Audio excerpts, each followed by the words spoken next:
The Knicks held a players-only meeting or dinner or whatever you want to call it on Monday after a ridiculous loss, and now they've put together back-to-back ridiculous wins since that meeting or dinner or whatever it is you want to call it.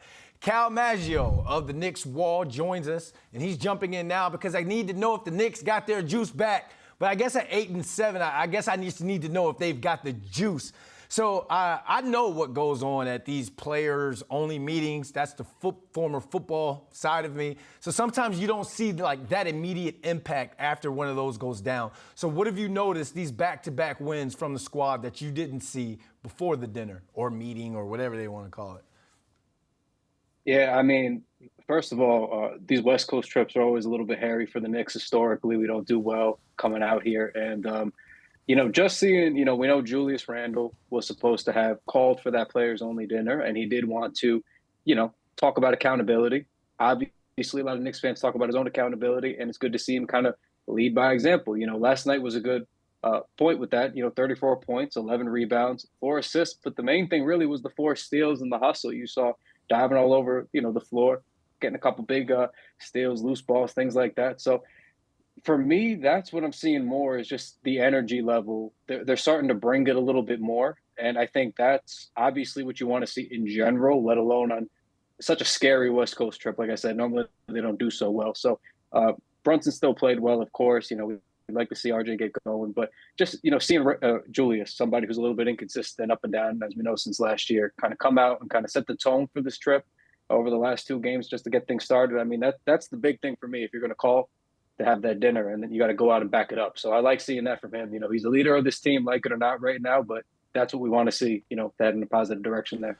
Well, I was going to ask you which players have responded post-dinner, but it sounds like Julius Randle, he pretty much sounds like he held the dinner for himself, that accountability. So let's talk about Tibbs, man, because Tibbs, I mean, last week people were saying, oh, he's in the hot seat, he's in the hot seats. What has he done scheme-wise post-meeting? Yeah, last I tweeted about it this morning. Last night I thought was the best example, and he's been shorthanded because Mitchell Robinson's been out, so it helps making some of these decisions. But last night was the closest thing to, I guess, the dream rotation for a lot of Knicks fans. We saw Emmanuel quickly get almost 30 minutes yesterday. Obviously, we know about that fantastic defensive possession he had in Jamal Murray to close the game. But Obi Toppin, most notably, played, I think, 23 minutes last night, and that's notable because he never really gets over 15 minutes a game. Normally he's struggling around the 12-minute mark.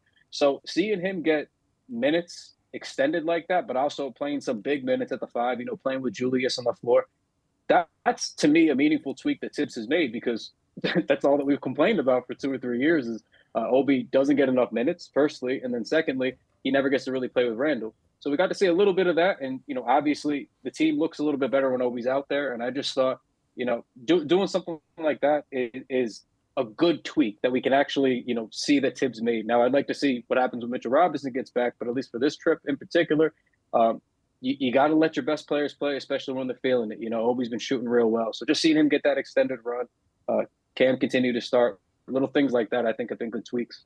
All right, great adjustments by Tibbs. Now the Knicks, they finish off their West Coast road trip against the Warriors, the Suns, and the Thunder, who just put a $145 up on them.